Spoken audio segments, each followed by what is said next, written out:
તો આ challenge number છે, આપણે ત્રીજો દિવસ છે અને આ સોસાયટીમાં પહેલા બધા માણસો રહેતા.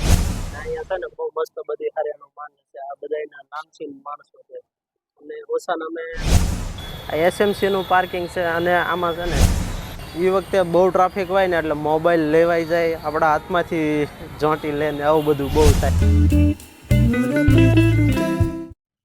તો આ ચેલેન્જ નંબર છે, આપણે ત્રીજો દિવસ છે અને આજ હું પાછો આવી ગયો છું નવું લોકેશન, નવી જગ્યા. સુરતના વરાસા વિસ્તારમાં ગાયત્રી વિસ્તાર એટલે કે ગાયત્રી સોસાયટી છે અને આ સોસાયટીની અંદર છે ને બહાર રસ્તા ઉપર બધું વેચાતું મળી રહે અને આ સોસાયટીની આજ આપણે ટૂર કરવાનું છે. તો ચેલેન્જનો દિવસ છે આજ આપણે ત્રીજો. તો કન્ટિન્યુ વ્લોગમાં બના રહેજો, છેલ્લે સુધી જોતા રહેજો. ચાલો મિત્રો, જો આ સોસાયટીનો ગેટ છે, મેન ગેટ. પછી અડધી સોસાયટી આ સાઈડ છે ને અડધી સોસાયટી આ સાઈડ છે, વચ્ચે રસ્તો પડે છે.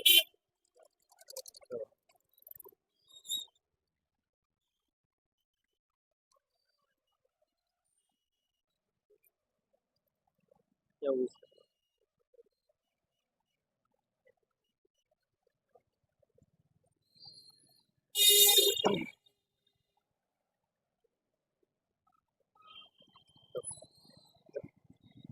આ છે શેરી નંબર 1 અને આમે એટલી આખી છે, આમ લંબાઈ છે શેરીની અને આમે એટલી લંબાઈ છે.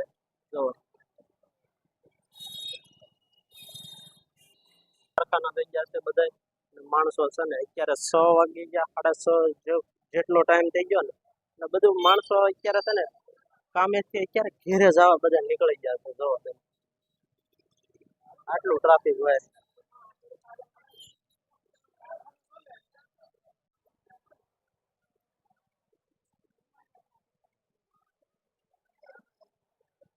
આ શેરી નંબર છે 2 અને આ શેરીની અંદર બધા ટોટલિંગ કારખાના બધી જગ્યાએમાં આખી સોસાયટીમાં હીરાના કારખાના ટોટલિંગ થઈ ગયા છે અને આ સોસાયટીમાં પહેલા બધા માણસો રહેતા અને હવે કારખાના થઈ ગયા. આવું છે કારણ કે અત્યારે આ જગ્યાઓમાં થોડુંક એકાદા 2 કારખાનાની ગંડીઓ મેકે ને એટલે પછી ધીમે ધીમે બધું આખું રેસિડેન્ટ વિસ્તારમાં રહેવાનું બધું બંધ કરી દે, કારખાના ચાલુ કરી દે. આવું છે.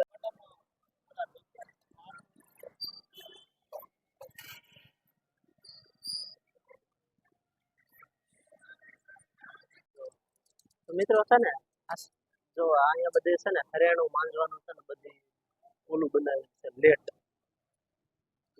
આંજ પડે ને કે એવડા લોકોને 100 હરિયાણ આજુબાજુ તો માંજી નાખ્યો, 100 હરિયાણ એવું છે.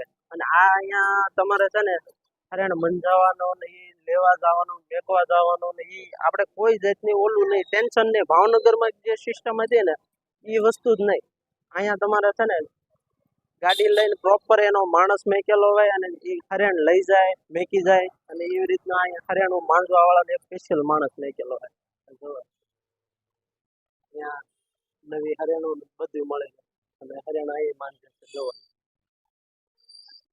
અહીંયા એવી રીતનું છે, સિસ્ટમ જ હાવ અલગ છે.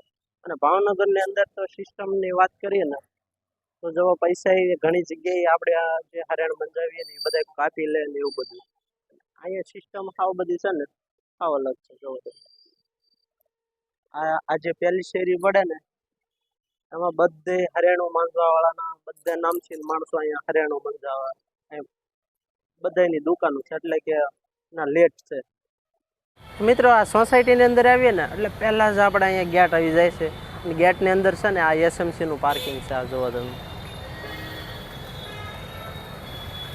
આ એસએમસીનું પાર્કિંગ છે અને આમાં છે ને રેગ્યુલર જે બધા કારીગરો કામ કરવા આવે ને એ બધા અહીંયા પોતપોતાની ગાડીઓ મેકે છે અને અહીંયા મહિનાના એ જેવી રીતના એવડા લોકોએ નક્કી કરેલું હોય એ પ્રમાણે પૈસા એવડા લોકોને પાર્કિંગના દેવાના, આપણે ગાડીને મેકવાના એવું છે. અને હાવ ખુલ્લું વાતાવરણ, આમ ખુલ્લું રહે એટલે દિવસમાં બધી ગાડીઓ છે ને આમ થોડો ઘણો તડકો રહે ને એવું તો થોડુંક પ્રોબ્લેમ રહે.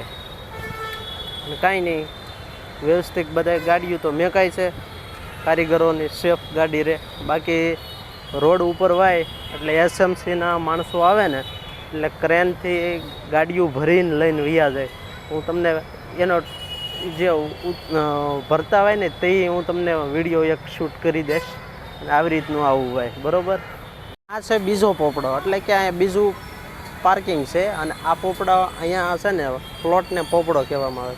અને આ પાર્કિંગની અંદર છે ને બધી રવિવારી ભરાય ને એટલે એ સમયે બહુ જ ટ્રાફિક હોય. એટલા માટે આજમાં હું તમને આ જે વિડીયોમાં લઈ લઉં છું. અને એ વખતે બહુ ટ્રાફિક હોય ને એટલે મોબાઈલ લેવાઈ જાય, આપણા હાથમાંથી જોંટી લે ને આવું બધું બહુ થાય છે. એટલા માટે હું નથી એ વખતે શૂટ કરવાનો. અને અત્યારે હું તમને દેખાડી દઉં કે અહીંયા છે ને બહુ રવિવારીનું ટ્રાફિક હોય. અને ટોટલિંગ કપડાથી માંડીને વાસણ ને બધું અહીંયા મળી રહે વેચાતું. બધું તમારે અહીંથી તમે લઈ શકો. અને આમ ગણીએ ને તો આપણા ગામડાવાળા જે ખરીદી કરવા આવે ને તો અહીંથી જ બધા ગાયત્રીની બહુ ખરીદી કરીને વ્યા જાય. હિન્દીવાળા, ગુજરાતીવાળા બધા ટોટલિંગ અહીંયા ખરીદી કરીને જાય છે. આ જુઓ છે ને. તો બસ અહીંયા વિડીયો આપણે કરીશું પૂરો. અને લાઇક, શેર, સબસ્ક્રાઈબ કરવાનું ભૂલશો નહીં. અને મળીએ પાછા નવા બ્લોગમાં. ત્યાં સુધી જય માતાજી, બાય બાય.